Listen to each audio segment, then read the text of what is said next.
Aslini olganda Iskander raketa emas, balki tarkibidan jami 6 turdagi texnika o'rin olgan majmuadir. Ular haqida qisqacha to'xtalsak, raketa uchirish platformasi sifatida BAS 6909 shassisidagi 8 ga 8 texnika tanlab olingan. U o'zi bilan bir juft raketa olib yuradi. Mazkur texnikaning vazni 40 tonnani tashkil etadi. Ekipaj 3 kishidan iborat.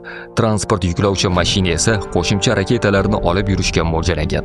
Yana bir texnikada personal razvedka ma'lumotlarni qayta ishlash va nishon ko'rsatkichlarini hisoblash bilan shug'ullanadi. Biroq uni qo'mondonlik markazi bilan adashtirib qo'ymaslik lozim. Bundan tashqari, uzoq muddatli missiyalar va bepoyon rus dalallarini hisobga olib, personal uchun maxsus boshpana ham ishlab chiqarilgan. Biroq ilg'or raketasiz yuqorida sanab o'tilgan 6 ta texnikaning hech biri ahamiyatga ega bo'lmaydi.